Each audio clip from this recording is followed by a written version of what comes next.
Hey, hello, and welcome back. I am Debbie Peterson of Getting to Clarity, and this is another episode of Success Without Sacrifice. And today we're talking about a topic that is a competitive advantage for women in business, women in leadership. And so, what we're going to get into today is uncertainty. And boy, aren't we experiencing a lot of uncertainty at this moment?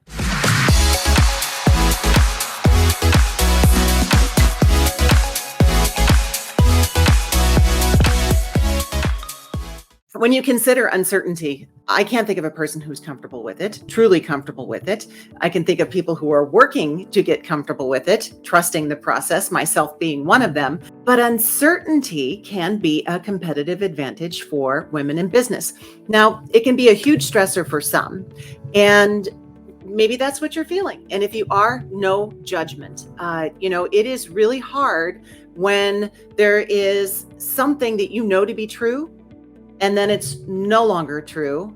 And not only that, but can you not find what is true because it just hasn't settled yet. There is no truth. And here's why that can be so hard is because of how our brains work. Okay. So I'm all about mindset and I love the way that brains work, our minds work, because this was a game changer for me back when I hit the wall when I was in corporate. The thoughts are so important. What it is that we achieve starts with what it is that we think. And, here's the thing, your mind has a process for how it makes decisions. And that's what your mind does. Just like anything that we repeatedly do becomes a habit, things that we repeatedly think or how we repeatedly think becomes a habit as well. And so it sinks into that unconscious, subconscious, and we don't even know it's happening. And our decision making is the same way.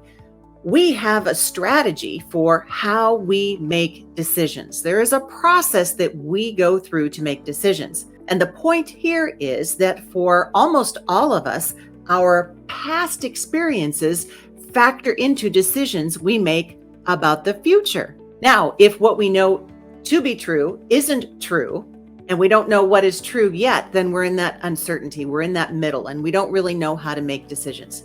So that's what can make it difficult and kind of really create anxiety for us as we move forward. But I believe that women have an advantage, and especially how women lead. Now, Martha May Hood Mertz is a friend of mine, and she is the founder of Athena International, of which I am on the board. I'm vice chair of the board, and I've devoted a lot of time and talents to Athena. She's also the author of the book, Becoming Athena, and it is 8 Principles to Enlightened Leadership. And it's a great read. If you haven't read it, make sure that you pick it up. And the reason that women have an advantage in this situation is because we are more collaborative.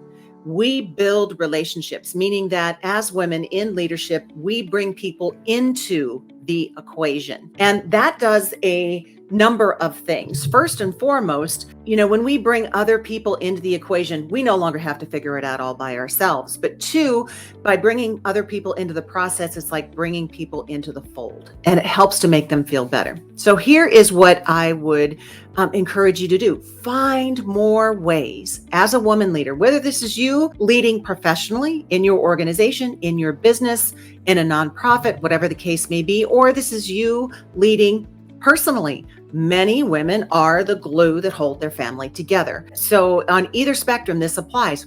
Finding ways to include others, whether at home or at work, and allow them to contribute to the conversation. Even if it's uncertainty, allow them to contribute their thoughts, their wisdom, their worries, because the thing is, when you're in an uncertain environment and there's some stress going on, people take it personally.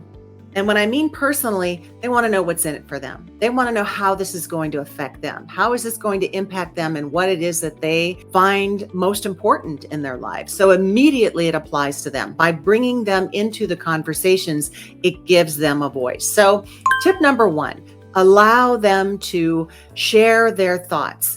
There are things that they have heard. There are things that they have read. There are things that they believe. They have ideas. Allow them to share those in times of uncertainty to help contribute to the way forward. It helps them to feel heard, valued, and understood, even if there's not an outcome. They are part of the process. That is a competitive advantage for women leading in times of uncertainty. Second tip, is allow them to share their wisdom.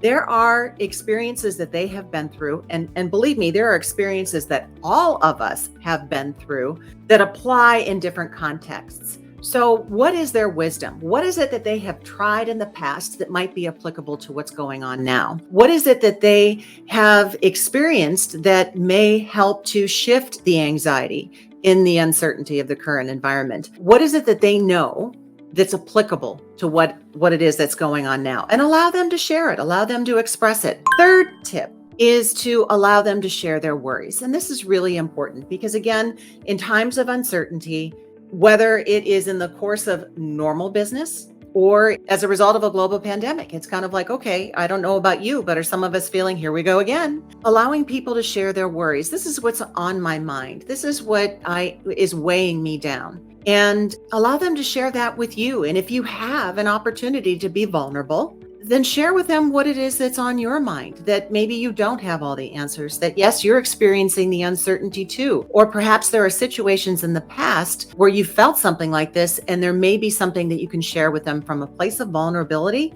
that will allow them to know that you're there with them, that even if you don't have an answer, that you get them and what it is that they're thinking about.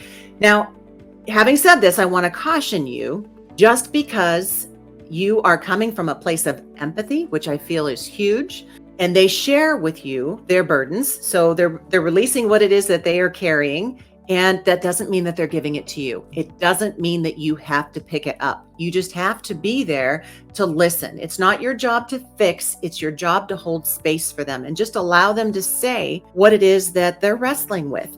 You know, this is an opportunity for you as a leader to figure out what is weighing them down, what it is, the emotions that may be sidetracking them. If their performance has all of a sudden gone in a different direction, then you have an opportunity to have a conversation and really get to know them as people. But again, it's not your responsibility. And I want to share something with you because taking things on and making them my responsibility was something that I was the queen of. I've got a tiara around here somewhere, but I've given it up for the most part. And here's a tip for you around that.